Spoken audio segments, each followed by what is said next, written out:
여러분 모두를 주님의 이름으로 축복하며 환영합니다. 오늘 아름다운 찬양을 주신 에덴의 성가대 하나님께서 영광 받으신 줄 믿습니다. 잘 되는 공동체나 그 단체를 보면요, 네 가지 F가 있다고 그래요. 첫 번째가 fun, 재미가 있다고 합니다. 그렇죠. 이렇게 아무리 은혜롭더라도 재미가 없으면 지루하고 졸리기 십상이죠. 두 번째로는 푸드가 있다고 합니다. 여러분 소그룹이라든가 여러분들 어떤 공동체에 가셔서 재미도 있어야 되고 또 먹을거리가 있어야, 또 들을거리도 필요하지만 먹을거리가 있어야 일단 재미가 있는 겁니다. 또 세 번째는 축제가 있어야죠. 축제가 필요합니다. 그래서 보면은 들어올 때는 지치고 힘들고 마지못해 왔을지라도 끝나고 돌아갈 때는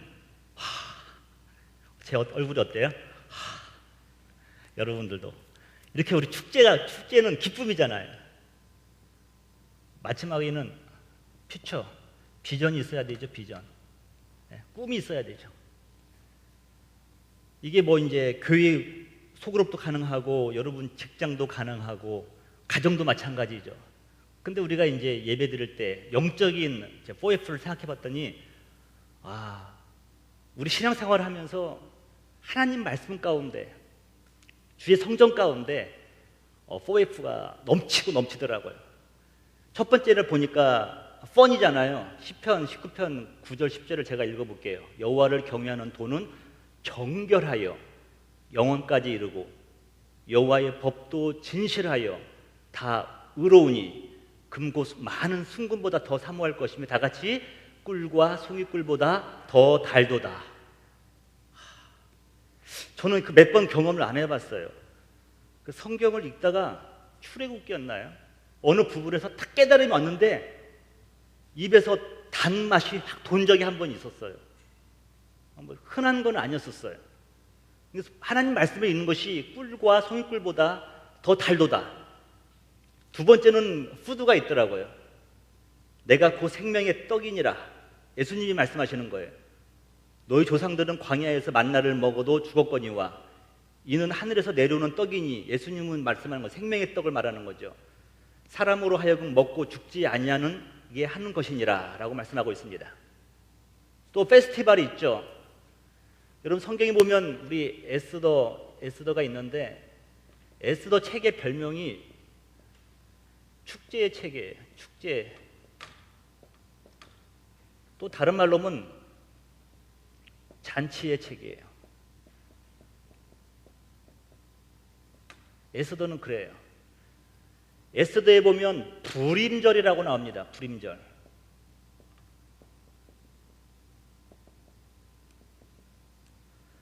하만이라는 사람이 교만하니까 모르드게가 그에게 절을 하지 않았어요. 이 사건이 발단이 되어서 하만이 모든 유대인들을 죽일 계획을 세웁니다. 그때 이제 에스더가 죽으면 죽으리라 하고 금식하면서 왕 앞으로 나가죠. 그래서 살 길이 열리죠. 그래서 그날을 모르드게가 달려야 될 그 대나무에 하만의 머리가 달리면서 축제가 시작되는 것이죠. 이게 불임절의 의미죠. 그게 바로 에스더 9장 22절 다 같이 한번 읽어보실래요? 시작. 이달 이날에 유대인들이 대적에게서 벗어나서 평안함을 얻어 슬픔이 변하여 기쁨이 되고 애통이 변하여 길한 날이 되었으니 이 두 날을 지켜 잔치를 베풀고 즐기며 서로 예물을 주며 가난한 자를 구제하라 하매. 에스더는 축제의 책이죠. 잔치의 책이죠.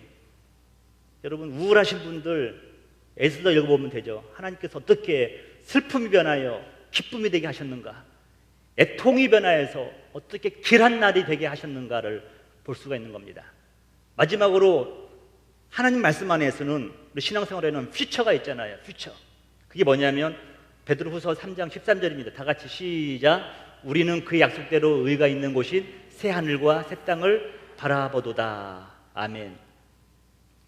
여러분 하나님의 말씀은 저와 여러분들의 영혼을 살릴 뿐만 아니라 우리를 풍성케 하는 큰 자원들이 많이 있다는 것을 우리가 믿어야 됩니다.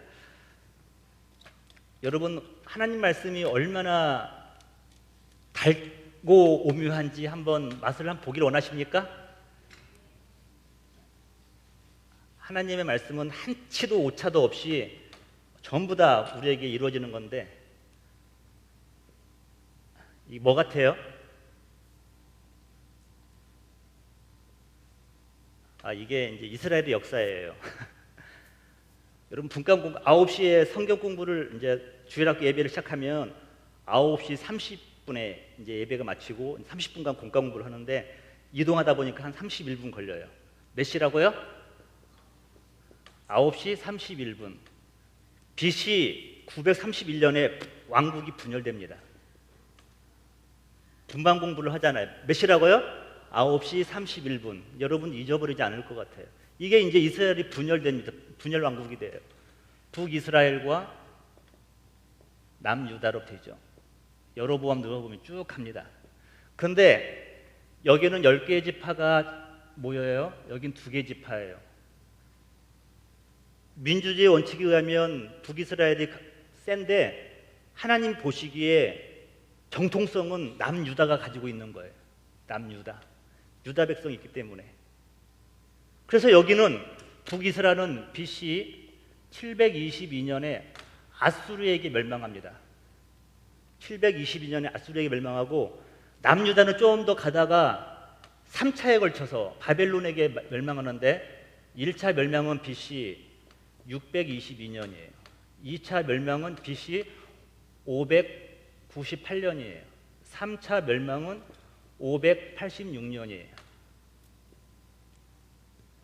이렇게 남유다는 바벨론에게 멸망을 받습니다. 그런데 이때 끌려간 사람이 누가 있었냐면 다니엘이라는 사람이 있어요. 다니엘이 9장에서 이때 연세가 거의 80세예요. 80세. 다니엘 나이가 80세인데 이때 이 할아버지가 나라와 민족을 위해서 어떤 행위를 한다는 겁니다. 여러분 좀 불편하시겠지만 다니엘서 9장 1248쪽을 한번 보시겠습니까?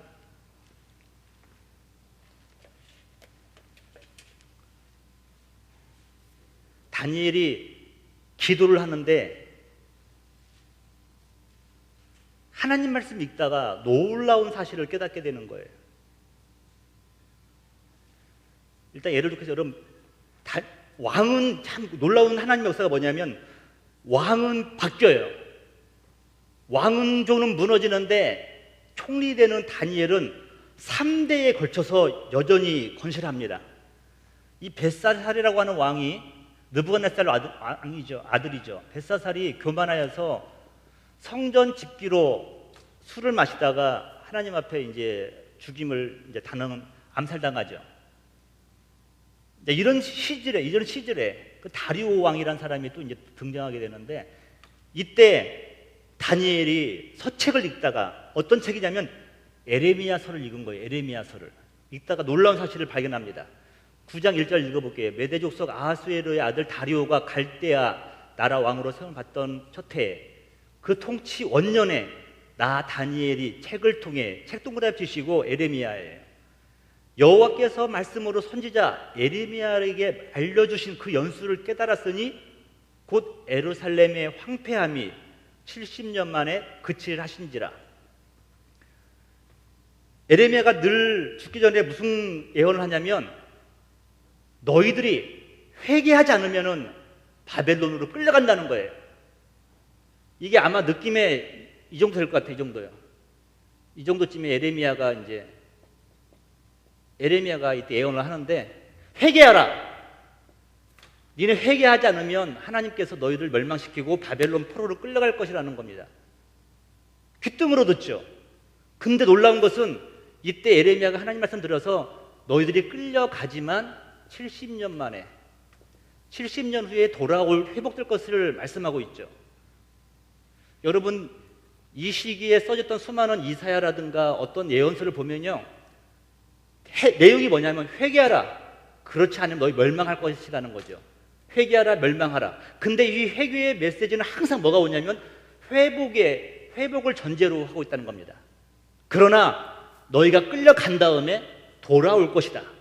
여호와가 회복시킬 것이라는 것을 끊임없이 말씀하죠. 에레미야도 마찬가지예요. 회개하라. 그렇지 않으면 너희들이 바벨론에 끌려갈 것인데, 근데 그 연수를 하나님께서 70년으로 잡았다는 것이 에레미야가 지금 하고 있는 말입니다. 근데 그것을 다니엘이 80 노인이 깨달은 거예요. 끌려온 지 66년 만에. 앞으로 4년이 남은 거예요. 60년이 지난 다음에 이때 다니엘이 깨닫고 놀라움을 그렇지 못하는 겁니다. 그러면서 3절 보세요. 우리가 이제 곧 다음 주인가요? 다다음 주인가 우리 제2의 수요일을 우리가 하잖아요. 내가 금식하며 베옷을 입고, 할아버지예요. 원로회예요. 그런데 그걸 깨닫고 나니까 금식하며 베옷을 입고 죄를 덮어쓰고 주 하나님께 기도하여 간구하기를 결심하고 내 하나님 여호와께 기도하며 자복하여 이르기를, 크시고 두려워할 주 하나님, 주를 사랑하고 주의 계명을 지키는 자를 위하여 언약을 지키시고 그에게 인자를 베푸시는 이여라고 쭉 말을 합니다. 그러면서 9절 가볼게요. 주 우리 하나님께서는 긍휼과 용서하심이 있사오니 이는 우리가 주께 패역하였음이며, 지금 다니엘이 이 늙은 연세에 민족적 회개를 본인이 베옷을 입고 죄를 뒤집어 쓰면서 하는 것입니다. 깨달은 자는 할 수가 있는 거예요. 다니엘이 그 아픔을 알았기 때문에 깨달은 거예요. 왜 우리가 이렇게 끌려왔는가를 보니까 죄를 지었다는 거죠. 이 80 넘은 노인이 하나님 앞에 철저하게 민족적, 대속적 죄를 회개하고 있습니다. 10절, 우리 하나님 여호와의 목소리를 듣지 아니하며 여호와께서 그의 종 선지자들에게 부탁하여 우리 앞에 세우신 율법을 행하지 아니하였습니다. 주가 마땅하다는 것이죠. 그리고 철저하게 보면은 다 기도문이에요. 마지막 19절 한번 보실래요? 주여 들으소서, 주여 용서하소서, 주여 귀를 기울이시고 행하소서, 지체하지 마옵소서, 나의 하나님이여 주 자신을 위하여 하시옵소서. 이는 주의 성과 주의 백성이 주의 이름을 일컫는 바 됨이니라. 이렇게 주여 회복시켜달라고 민족의 죄를 고백하면서 하나님의 이름을 위해서 우리를 회복시켜달라고 간절하게 기도하니까 하나님께서 신비가 있어요. 여러분, 계시는 하나님이 스스로가 저 여러분의 당신이 보여주실 때만 우리가 깨달을 수가 있는 겁니다. 하나님 것을 우리가 도서관에서 연구한다고 깨달을 수가 없어요. 기독교 신앙은 계시예요. 하나님이 보여주실 때만 깨달을 수가 있는 겁니다. 그때 다니엘에게 하나님께서 가브리엘을 보내셔서 아주 이해할 수 없는 것들을 말씀하십니다. 20절입니다. 내가 이같이 말하여 기도하며 내 죄와 내 백성 이스라엘 죄를 자복하고 내 하나님의 거룩한 산을 위하여 내 하나님 여호와 앞에 간구할 때에, 곧 내가 기도할 때에 이전에 환상 중에 본 그 사람 가브리엘이 빨리 날아서 저녁 제사를 드릴 때쯤에 내게 이르더니, 내게 가르치며 내게 말하여 이르되 다니엘아, 내가 이제 내게 지혜와 총명을 주려고 왔느니라. 여러분 23절이에요. 다 같이 시작. 내가 기도를 시작할 즈음에 명령이 내렸으므로. 할렐루야. 다니엘이 기도를 시작할 즈음에 하나님께서 내가 이 민족을 향한 계획을 다니엘에게 알려야겠다고 하는 그런 확신이 들었다는 거예요. 그래서 보냈다는 거예요. 이제 내게 너로 알리러 왔느니라. 너는 크게 은총을 입은 자라. 그런즉 너는 이 일을 생각하고 환상을 깨달을지어다. 그러면서 놀라운 회복의 일을 다니엘에게 보여줍니다. 우리들이 이걸 깨달을 수 있다는 것은 얼마나 축복입니까? 그러면서 하나님께서 이제 언제 회복할 것인가에 대한 계획을 말씀해 주시는데 보세요. 24절입니다. 내 백성과 거룩한 성을 위하여, 이스라엘 백성들이죠. 거룩한 성이면 예루살렘이죠. 위하여 일은 이레를, 여기서 일은 이레라고 나와. 일은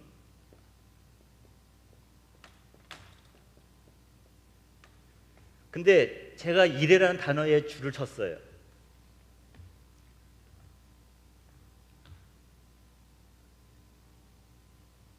전라도에 사시는 분들은 그 말을 할 때 특정한 단어가 생각이 안 나면 거시기 있잖아요. 거시기. 이렇게 말을 해요. 그런데 다른 지역 사람들은 그게 무슨 말인지 몰라요. 그런데 전라도 출신 분들은 그거 딱 뭔지 알아. 캐치를 한다는 거예요. 아주 말이 막히기만 하면 거시기 가져와. 그러면 아내가 갖다 주는 거 딱 그거예요, 여러분. 여러분 놀랍죠, 여러분? 그 나라, 그 지방의 특색이라는 거예요. 거시기란 말이. 똑같은 단어가 뭐냐면 이래라는 말이에요. 저 여러분 이래 그러면 7일인가 보다 그래요. 7일인가. 그런데 이스라엘 백성들에게 이래 그러면은요, 그 사람들은 뉘앙스를 봐가지고 7일이 될 수도 있고 7년이 될 수도 있다는 겁니다. 7년이. 근데 여기서 일은 이래라고 했을 때는요, 이 7년을 의미하는 거예요. 그러니까 7번씩 7년이니까 이게 얼마입니까, 여러분? 490년을 말하는 거예요.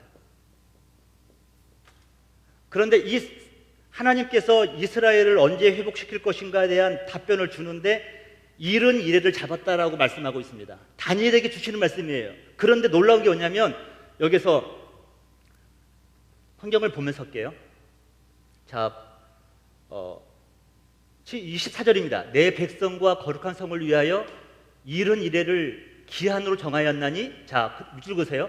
허물이 그치며 죄가 끝나며 죄악이 용서되며 영원한 의가 드러나며 환상과 예언이 응하며 또 지극히 거룩한 이가 기름 부음을 받으리라. 그러니까 일은 이래가 지난 후에는 놀라운 일들이, 회복의 역사가 일어난다고 말씀을 하고 있는 것입니다.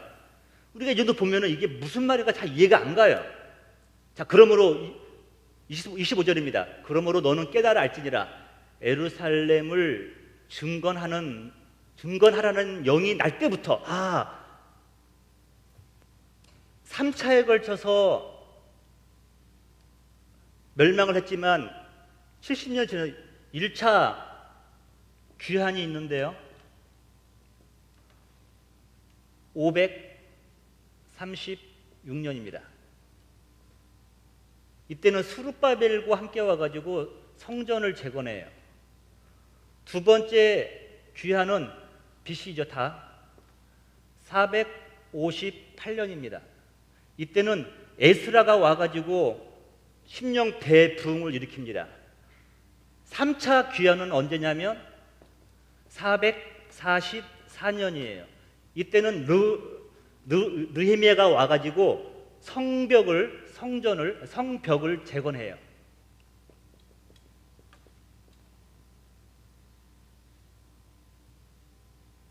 성벽을 재건하는데 지금 여기 성경에서 말씀하는 보세요. 예루살렘을 중건하려는 영이 날 때부터 기름 부음을 받은 자, 곧 왕이 일어나기까지 7이레와, 지금 7이레를 7이레와 62이레로 성경에서는 나누고 있습니다. 자, 성경 그대로 볼게요. 다시 25절입니다. 그러므로 너는 깨달아 알지니라. 예루살렘을 중건하라는 영이 날 때부터 기름 부음을 받은 자, 곧 왕이 일어나기까지 7이레와 62이레가 지날 것이요. 이 7이레는 에스라와 느헤미야를 통하여서 통치하던 시대를 말하는 겁니다. 그 나머지 62이레죠. 62이레 플러스 1이레가 남아있어요. 그러면 이 2이레가 뭘까? 곱하기 7을 해보니까 답이 나오죠. 62 곱하기 7하면 27에 14. 제가 67, 42. 434년이 나오네요. 맞나요?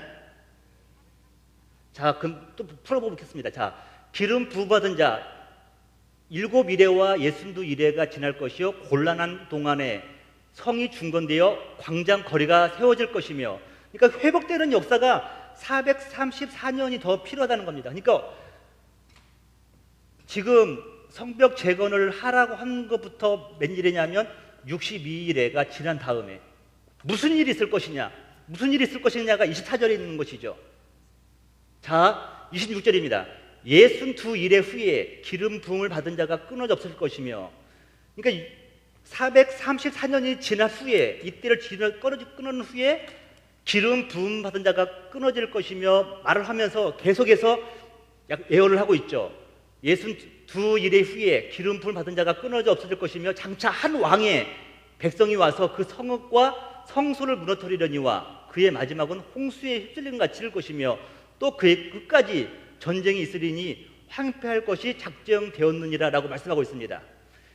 지금 두서없이 얘기했지만 결론을 제가 정리 한번 해볼게요. 가브리엘이 와서 회복의 날짜를 71회로 잡았습니다.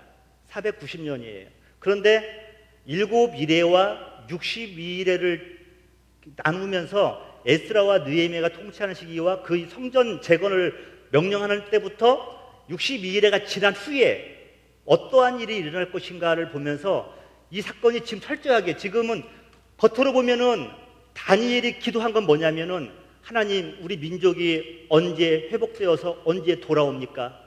언제 우리가 죄를 회개하고 언제 돌아옵니까? 라고 간구를 했는데 하나님께서 가브리엘을 통해서 다니엘에게 주셨던 메시지는 뭐냐면 너희 민족의 회복 정도가 아니라는 거예요.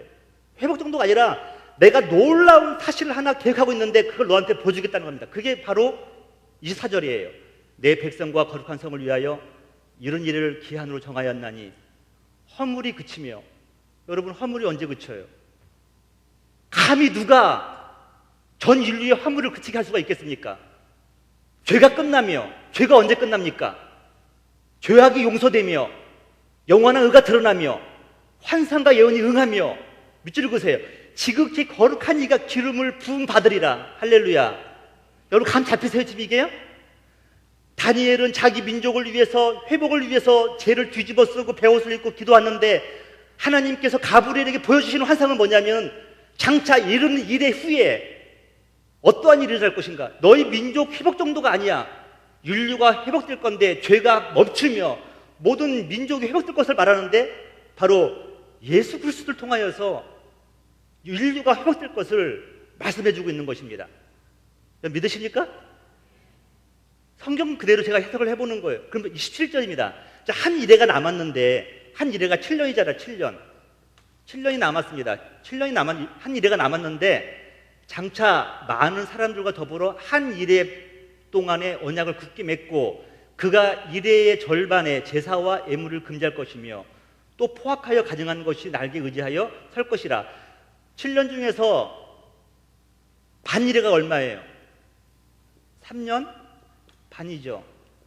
전 3년 반이 있고 후 3년 반이 있다는 거예요.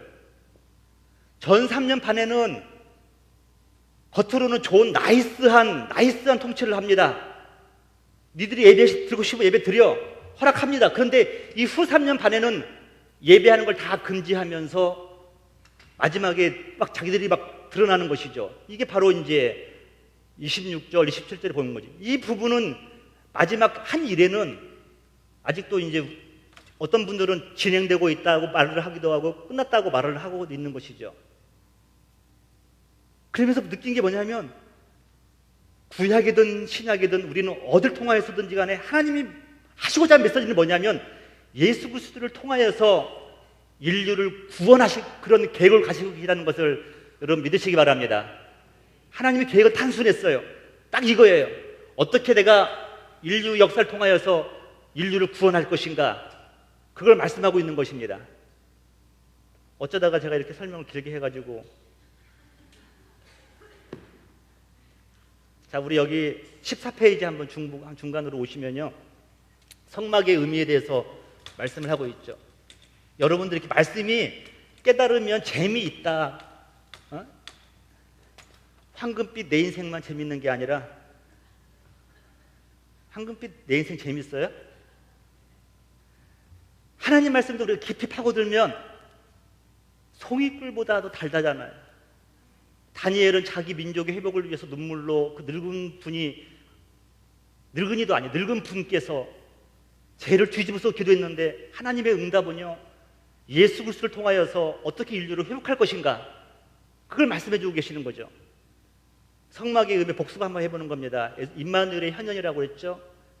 하나님과 이스라엘 백성이 만남의 장이에요. 예수 그리스도의 모형이기도 하고 성막을 보면서 성령의 전인 우리 모두를 발견해야 되는 겁니다.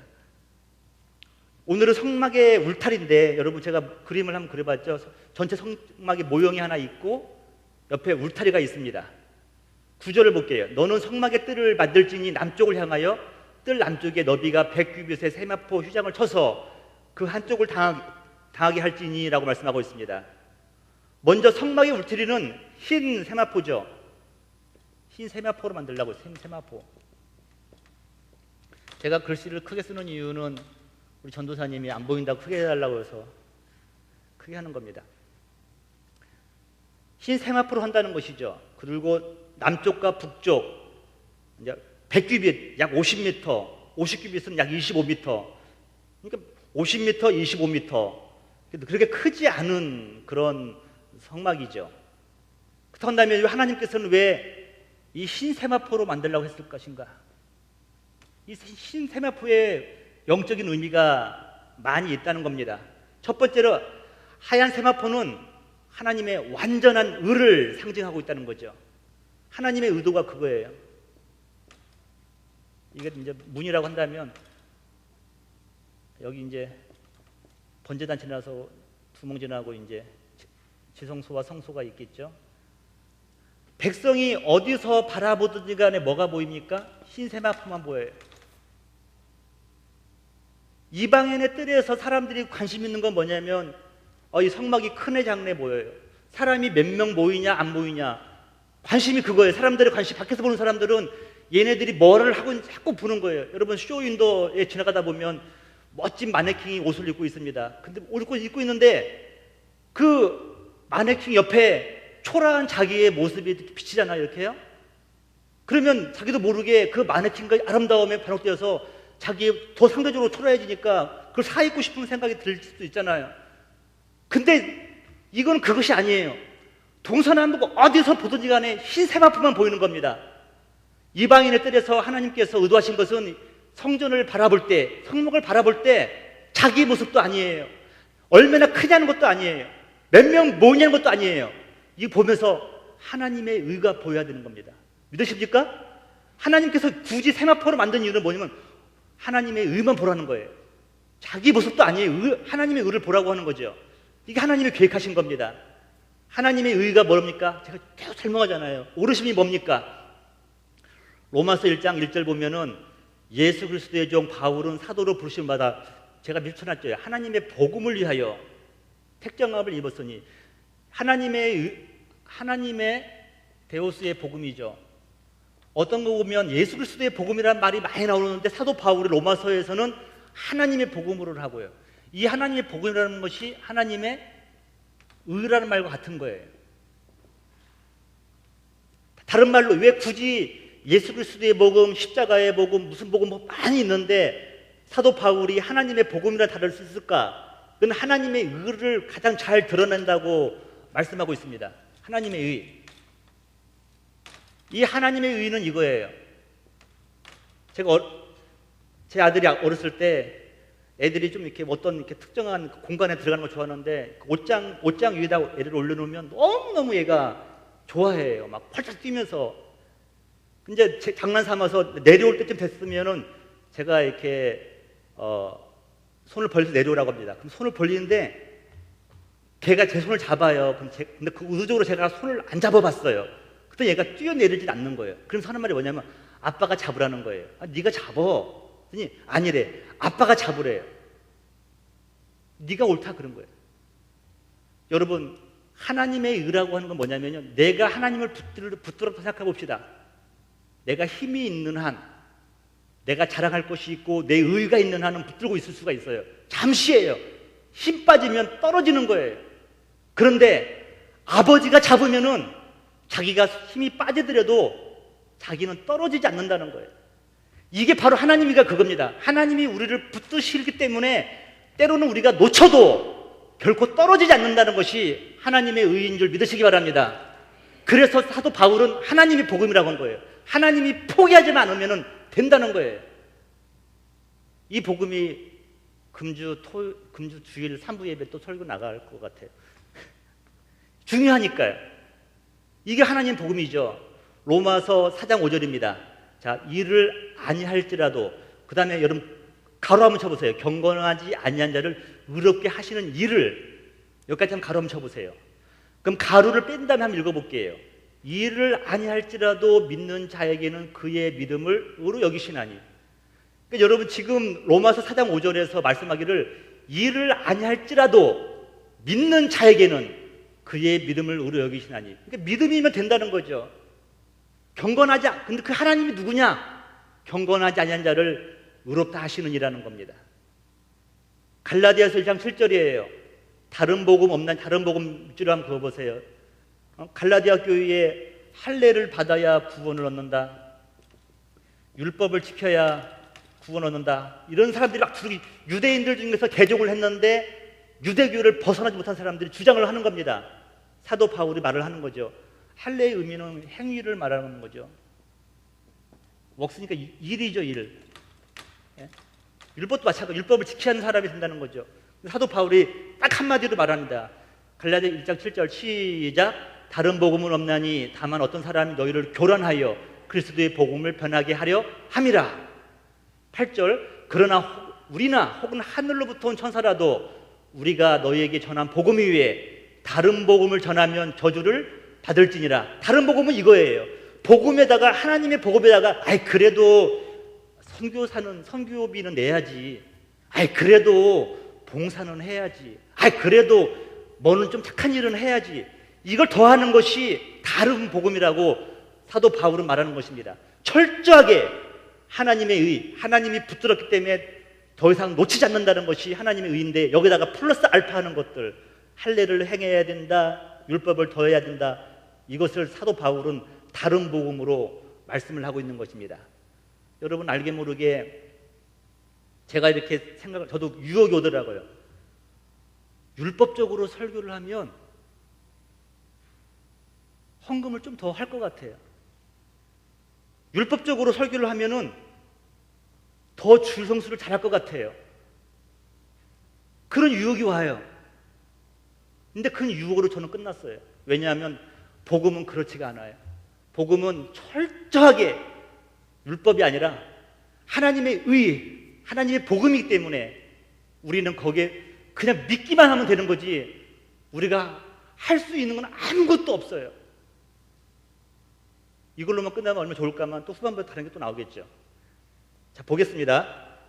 계시록 15장 8절이에요. 시작. 하나님의 영광과 능력으로 말미암아 성전의 연기 가득하며. 제가 이 본문을 왜 넣냐면, 여러분 우리가 어떻게 하면 하나님을 영화롭게 할까? 내가 좀 더 예배를 자주 드리면 하나님 영화롭게 할까?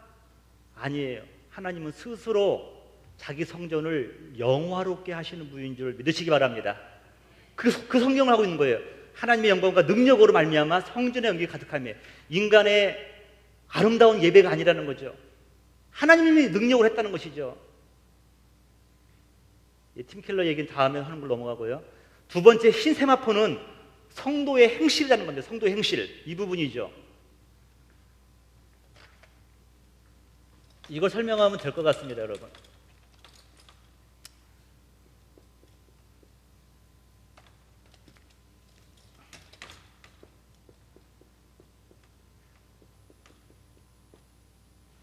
justification, sanctification. 칭의, 이 칭의는 법적인 용어라고 그러죠. 법적인 용어. 너희를 의롭다라고 선포해버린 겁니다. 근데 실질적으로 아직도 세상에 때가 많이 남아있어요. 아직도 뭐 바이어 만나면 한 잔 걸칠 수도 있어요. 아직도 지금 세상적으로 조금 이제 뭐 이렇게 벗어지지 못했어요. 그래도 불구하고 칭의는 뭐냐면, 그러나 법적으로 너희들은 의롭다고 선포한 것이 칭의예요. 성화는 뭐냐면 삶이 거룩한 걸 말하는 거예요. 삶의 거룩함. 그런데 사도 바울이 말하고 싶은 건 뭐냐면, 너희의 구원의 근거는 삶이 아니라 칭의라는 겁니다. 칭의. 너희가, 하나님께서 너희를 법적으로 먼저 의롭게 했다는 것으로 너희들이 구원받았다는 거예요. 믿으십니까? 그 다음에 나오는 게 뭐냐면 구원받은 사람의 감사로서 뭐가 해야 되는 거예요? 삶이 반드시 따라야 된다는 것을 말하고 있는 것이에요. 그러니까 여러분이 구원받았다고 한다면 삶이 어떻게 돼요? 거룩이 드러나야 돼요. 거룩한 사람이 드러나야 돼요. 출발은 어디라고요? 칭의. 법적으로 먼저 의로움을 받고 그 다음에 삶의 변화가 일어나는 것이죠. 지금 그걸 설명하고 있는 겁니다. 갈라디아서 5장 6절이에요. 그리스도 예수 안에서는 할례나 무할례나 효력이 없어되 구원받는 데에는 할례나 무할례나 소용없다는 거예요. 근데 사랑으로서 역사하는 믿음뿐이니라. 밑줄한 것이에요. 사랑으로 역사하는 믿음.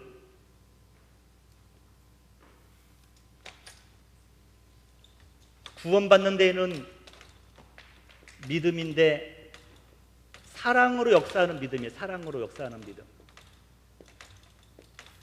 거꾸로 말하면 이거예요. 구원받은 것이 너무 감사하기 때문에 주일날 기쁜 마음으로 10분 전에 예배에 오는 거죠. 구원받은 것이 너무너무 감사하기 때문에 주중에 수요 예배도 나와서 말씀을 배우는 겁니다. 구원받은 것이 너무너무 기쁘고 감사하기 때문에 하나님께 헌물도 드리는 거예요. 순서가 바뀌었죠? 거꾸로 말하면 안 돼요. 사랑으로 역사하는 믿음을 말하는 거예요. 이것은 뭐냐면 사랑, 내가 주님을 사랑하고 구원의 기쁨에 감격하여서 드리는 사랑을 말하는 거예요. 사랑으로 역사하는 믿음. 이것을 사도 바울이 갈라디아 교인들에게 요구하는 겁니다.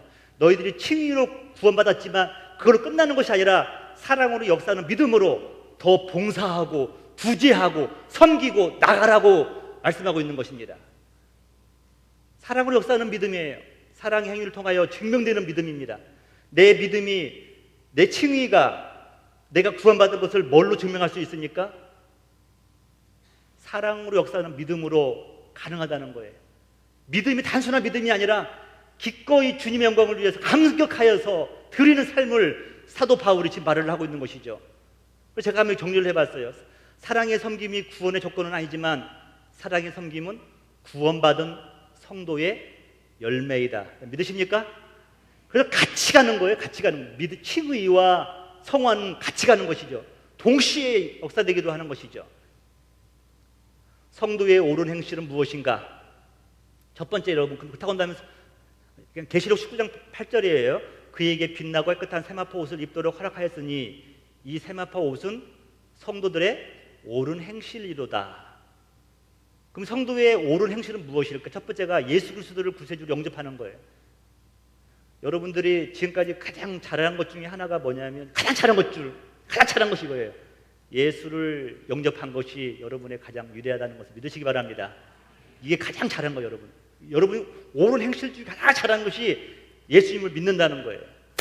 이거 외에는 없어요. 두 번째로는 영적 제사장의 사명자라는 겁니다. 제사장은 세마포 옷을 입고 하나님께 예배드리는 사람이죠. 사도 바울이, 사도 요한이 계시록에서 누누이 말하기를 성도는 제사장이라고 말해요. 베드로도 성도는 너희는 왕 같은 제사장이라고 그래요. 하나님과 죄인 사이에서 중보자 역할을 한다는 것이죠. 불신자를 전도하여서 구원받게 하는 것, 이것을 하나님 앞에서 영적 제사장 성도가 그들을 하나님 앞으로 인도하는 역할을 감당한다고 말씀하고 있습니다. 가지고 그 영적 제사장은 제물을 하나님께 드리는데 성도가 영적 제사장이라는 의미는 뭐냐면 불신자들을 하나님께 드리는 것을 영적인 제사장이라고 말을 하고 있어요. 이것은 사도 요한이 늘 강조하는 겁니다. 또 빌립보서 2장 5절에 볼게요. 너희 안에 이 마음을 품으라. 곧 그리스도 예수의 마음이니라고 말씀하고 있어요. 성도의 옳은 행실이죠. 그런데 이걸 좀 다른 구절로 보니까 이 마음이라는 단어가 에리투드예요. 태도죠. 너희 안에 이 태도를 취하는데 단 태도가 아니라 예수 그리스도와 같은 태도를 취하라고 말씀하고 있는 거죠. 그는 하나님과 동등된 위치에 계셨어요. 그런데 동등될 것으로 취하지 아니하시고 가장 낮고 낮은 인간의 모습으로 오셨다는 겁니다. 이 태도를, 이 예수님의 태도를 본받으라고 사도 바울이 말씀하고 있는 것이죠. 마태복음 5장 16절입니다. 이같이 너희 빛이 사람 앞에 비치게 하여 그들로 너희 착한 행실을 보고 하늘에 계신 너희 아버지께 영광을 돌리게 하라. 제가 칭의를 강조하다 보니까 혹시 목사님은 성화에 관심 없는, 그게 아니라는 거죠. 출발은 칭의지만 반드시 열매는 성화의 열매로 맺어야 된다는 것을 성경에서 말씀하고 있는 것입니다. 5분만 더 하겠습니다. 세 번째, 울타리는 놋기둥에 의해서 유지되고 있다는 겁니다. 놋기둥은 총 60개죠. 11절입니다. 그 북쪽에도 너비가 100규빗의 표장을 치되 그 기둥이 스물이며 그 기둥의 받침 스물은 놋으로 하고 그 기둥의 갈고리와 가늠대는 은으로 할지며 라고 말씀하고 있습니다. 놋기둥은 하나님의 공의죠. 심판을 상징하는 겁니다. 십자가를 상징하는 십자가를, 하나님의 공의와 사랑, 심판이 이쪽을 묶고 있는 거죠.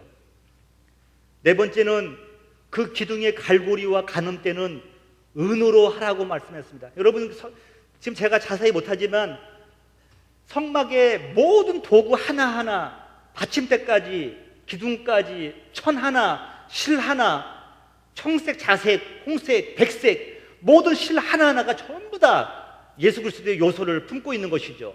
은도 마찬가지예요. 출애굽기 30장 12절입니다. 내가 이스라엘 자손의 수요를 조사할 때에 조사받은 각 사람은 그들을 계수할 때에 자기의 생명의 속전, 랜섬. 여러분, 누가 자녀들을 유기하게 하면은 랜섬을 요구하잖아요. 랜섬? 그 몸값을 달라고 할 때 그 랜섬이라고 그래요. 그 랜섬인데 그 생명의 속전을 여호와께 드릴지니 이는 그것을 계수할 때에 그들 중에 질병이 없게 하려 함이라. 그러니까 20살 넘은 모든 남성들은 자기의 랜섬, 속전을 성전세로 냈어야 된다는 것이죠. 그 밑에 보겠습니다. 15절입니다.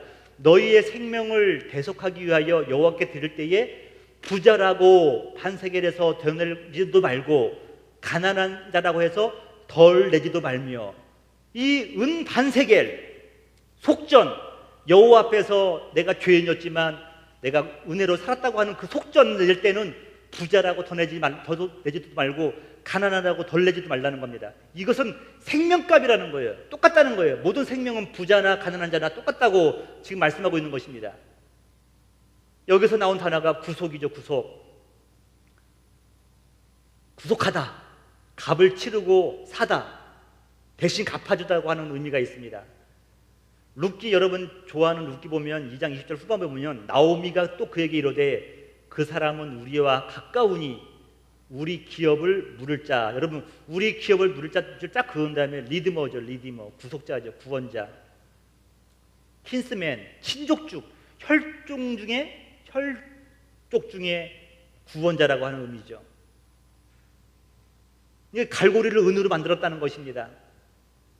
말씀을 정리하면서 여러분, 솔로몬 성전에는 두 기둥이 있는데 저는 맨 처음에 딱 교회 앉았을 때 이 두 기둥만 있는 줄 알았어요. 야긴과 보아스구나.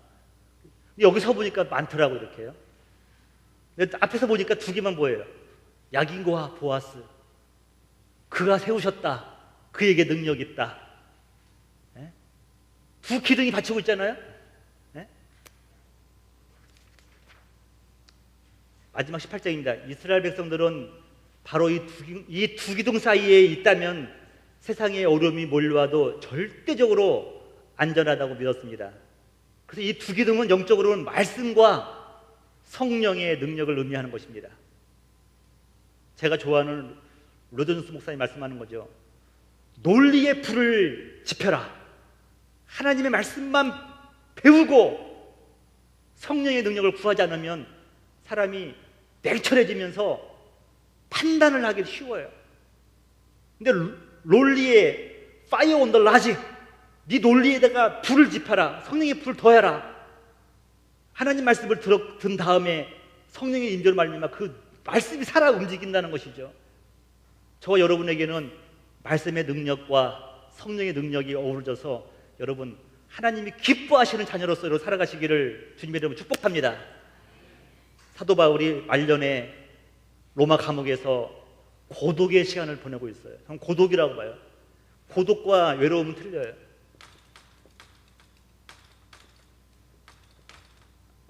둘 다 혼자 있는 거예요. 근데 고독은 solitude, 하나님을 만나는 시간이라고 표현하고 있어요. 헬리나우에는. 외로움은 너무 외로우니까 죄를 짓는 시간이에요. 근데 사도 바울은 로마 감옥에서 마지막 걸 보내면서 고독의 시간을 보냅니다. 앞으로 살아나갈 수도 모르겠어요. 못 나갈 수도 있어요. 근데 그가 마지막 시간을 보내면서 그의 영의 아들에게 디모데에게 편지를 씁니다. 그래서 디모데 후서는 어쩌면 사도 바울의 유언과 같은 메시지가 들어있죠. 그런데 그곳에서도 그가 놓치지 않는 메시지가 하나 있죠. 디모데후서 4장 13절이에요. 내가 올 때에 내가 드로와 가부의 집에 둔 겉옷을 가지고, 감옥이 얼마나 지하방이기 때문에 눅눅하고 춥습니까? 그 인간적인 모습이잖아요. 고독한데 추우니까 내 겉옷을 가져오라. 사도 바울. 그럼에도 불구하고 또 일 찾는 거, 또 책은 특별히 가죽 종이에 쓴 것을 가져오라. 하나님 말씀을 가져오라는 거예요. 여전히 이 하나님 말씀을 먹어야 그가 살겠다고 말씀을 하고 있는 것입니다.